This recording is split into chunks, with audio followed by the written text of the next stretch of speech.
Why did the Russians think that the United States would readily accept the placement of nuclear ballistic missiles in Cuba, so close to Florida and within the range of Washington, D.C.? How close did the world come to nuclear war? How successful was Russia in constructing these missile sites in the middle of hurricane season? Why did Fidel Castro host a 40-year reunion for the Cuban, American, and Russian historians and key players from this crisis in Havana, Cuba?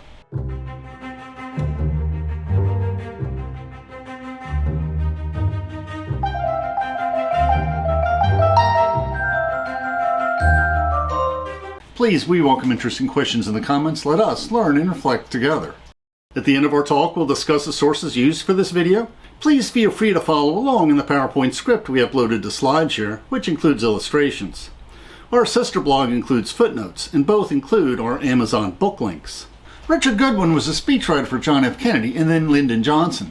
Just previous to the fourth televised debate between Kennedy and Nixon, he was tasked with coining a statement on how JFK opposed Fidel Castro. Now, Dick is being paid for rhetorical flourishes, and to emphasize how JFK is tougher on communism than their arch-conservative rival Nixon, he pens this: "We must attempt to strengthen the anti-Castro forces in exile and in Cuba itself, who offer eventual hope of overthrowing Castro. Thus far, these fighters for freedom have had virtually no support from our government.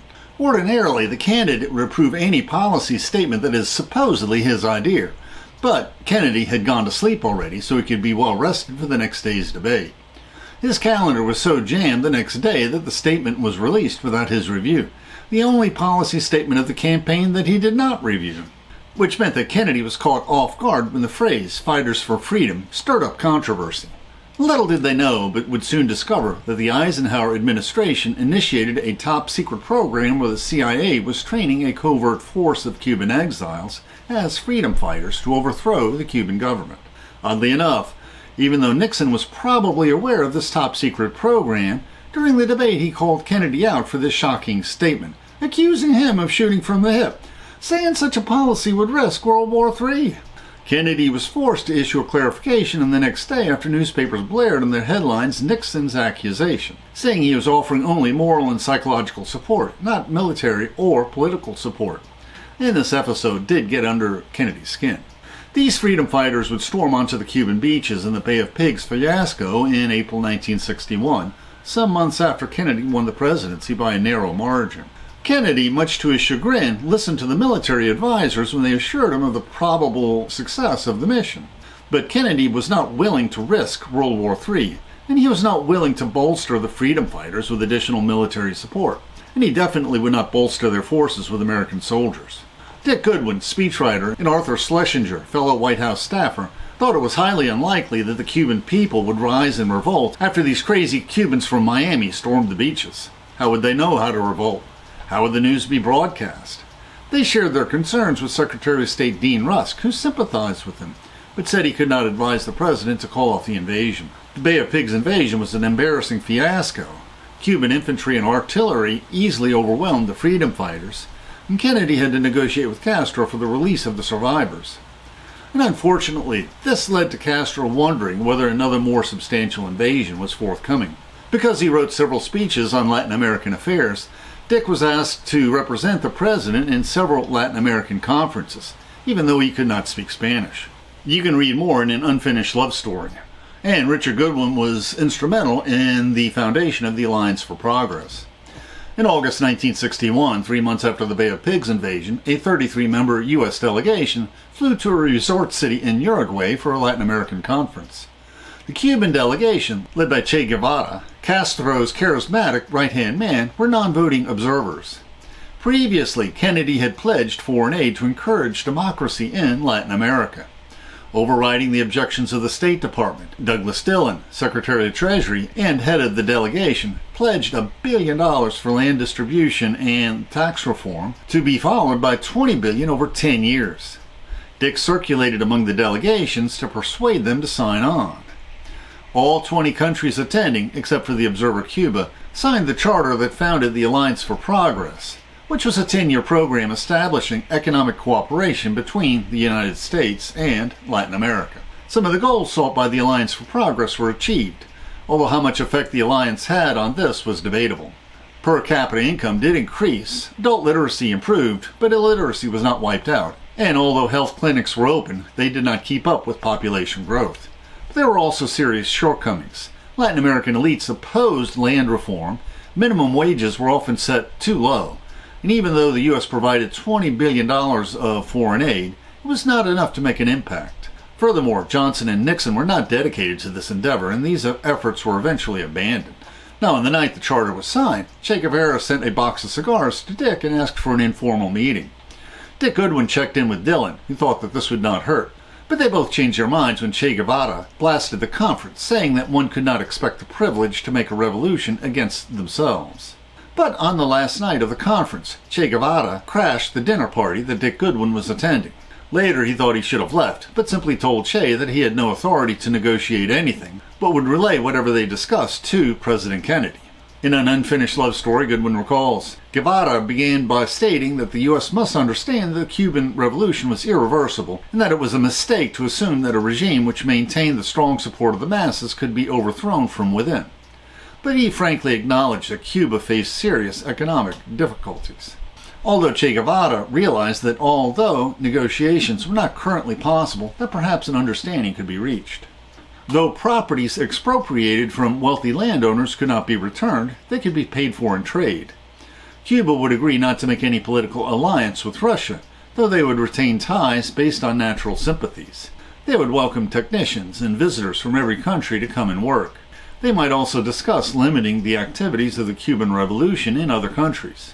With these understandings, Guevara hoped the two countries might be able to live in peace. Dick did not fully realize there were eavesdroppers on their long dialogue, which lasted until dawn. The Brazilians and Argentinians were listening, as were newsmen, waiters, and whoever else was in that room. This fed the rumor mill, which soon conflated their informal discussion into formal negotiations. And Dick debriefed Kennedy on their informal discussion, and Kennedy let Dick keep the box of cigars after grabbing a handful.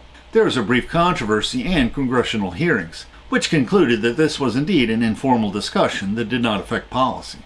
But the State Department was concerned that Dick was a loose cannon, and they successfully sought to have him banished from the White House.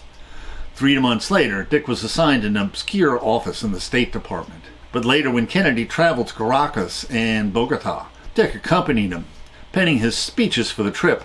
Although he was the president's man for Latin American affairs, the State Department bureaucrats excluded him from meetings and sabotaged his efforts. And decades later, amazingly, Fidel Castro hosted a 40-year reunion for the Cuban Missile Crisis. Although his banishment from the White House meant that Dick did not personally witness the behind-the-scenes happenings of the Cuban Missile Crisis, his famous conversation with Che Guevara earned the Goodwins an invitation to a unique 2002 diplomatic reunion in Havana of American, Cuban, and Russian historians and key participants, who are now in their 70s and 80s. Fidel Castro was hosting the reunion. In addition to Richard Goodwin, the American delegation included former Secretary of Defense Robert McNamara, Ted Sorensen, and Arthur Schlesinger. The American and Cubans greeted each other like old friends, but the Russians were a bit frostier.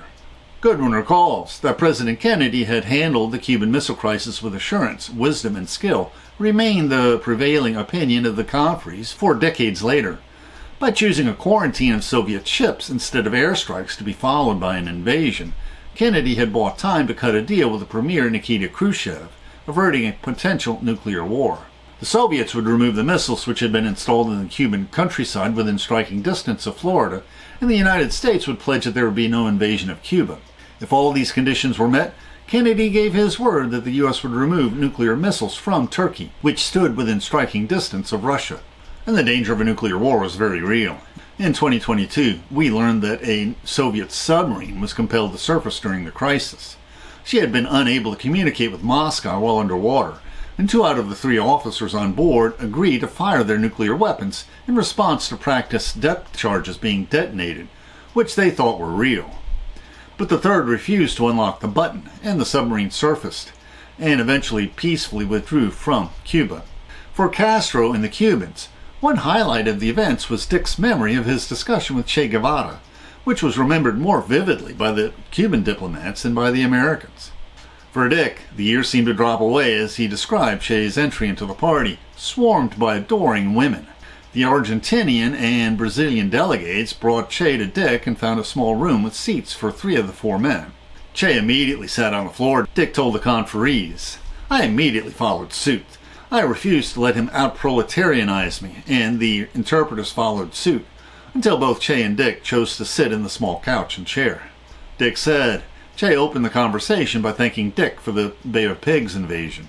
"Our control was incomplete," Che acknowledged, "but it rallied the people behind us and allowed us to overcome the middle-class opposition." Dick said that he and Kennedy had thought that Che's proposal was reasonable, but that the American public mood would not welcome any rapprochement at that time.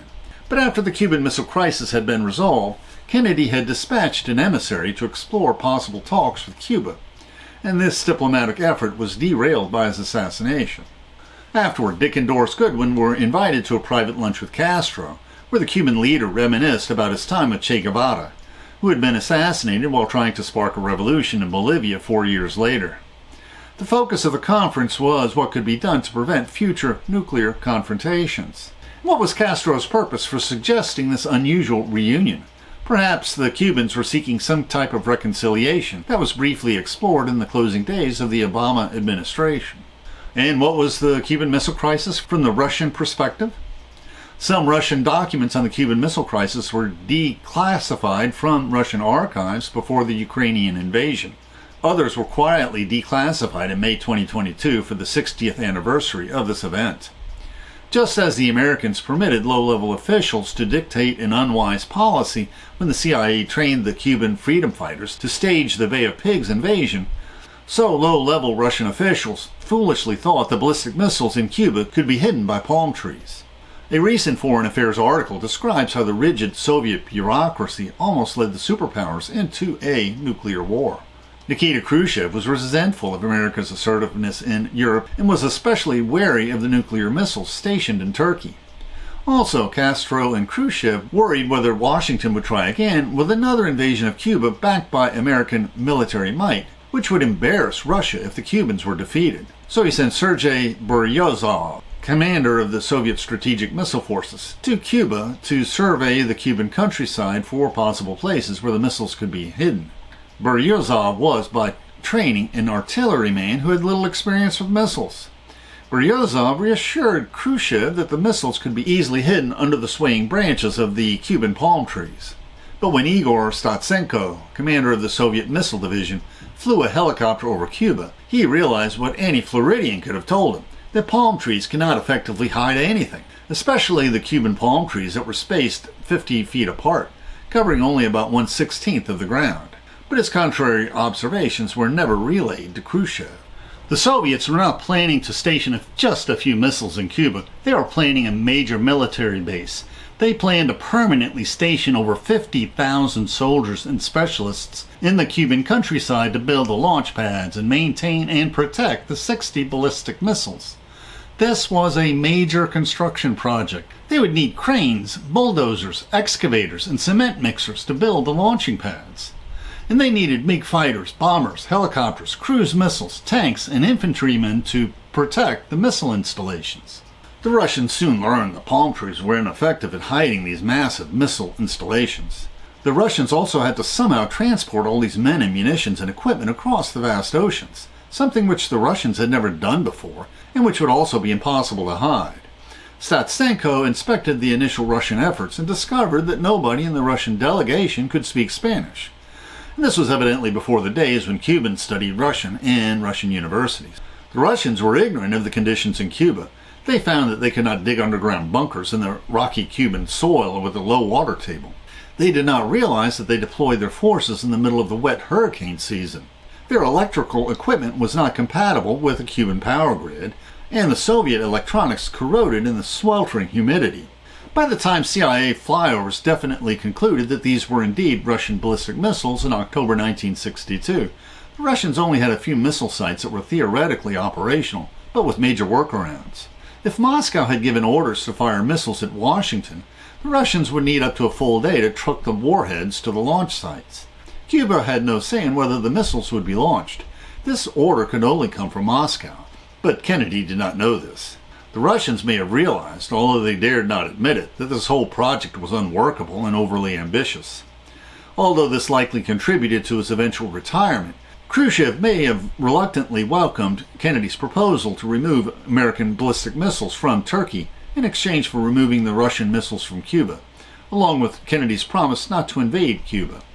Our foreign affairs authors comment that the Soviet military leaders had minimal expertise on Cuba, deceived themselves about their ability to hide their operation, and overlooked the dangers of U.S. aerial reconnaissance, and ignored the warnings of experts. Also, the military's hyper-centralization prevented the feedback mechanisms from working properly. And we have more details on the Cuban Missile Crisis and the preceding failed Bay of Pigs invasion, which may have encouraged the Soviet endeavor, in our reflection on the JFK presidency, as told from the personal experiences of his speechwriter and assistant, Dick Goodwin. Our foreign affairs experts draw a parallel between Cuba and Ukraine. Although Russia, in theory, remains committed to avoiding a nuclear war, Putin seems to be stoking fears of just such a conflict. Like Khrushchev in his time, Putin is rattling the nuclear saber to prove to everyone, and perhaps above all to himself, that Moscow will not be defeated. Our authors continue. Also, like Khrushchev, Putin is a gambler, and his misadventure in Ukraine suffers from the same feedback failures, excessive secrecy, and hypercentralization that plagued Khrushchev in Cuba. Just as Khrushchev's lieutenants failed to question his rationale for aiding Cuba, so Putin's top ministers and advisors did not resist his claim that Ukrainians and Russians were one people, and therefore Ukraine had to be returned to Russia by force if need be. Our authors chillingly observe, at a time of escalating tensions with another brash leader in the Kremlin, the story of the crisis offers a chilling message about the risks of brinkmanship. It also illustrates the degree to which the difference between catastrophe and peace often comes down not to considered strategies, but to pure chance. And Doris Kearns Goodwin also recounted Dick's first-hand accounts of his experience as a speechwriter and her experiences as an assistant for the next president, Lyndon Johnson. And now to discuss the sources we used for this video.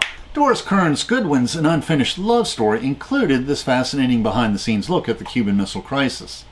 And we discussed this source in more detail in the two main videos reviewing this book.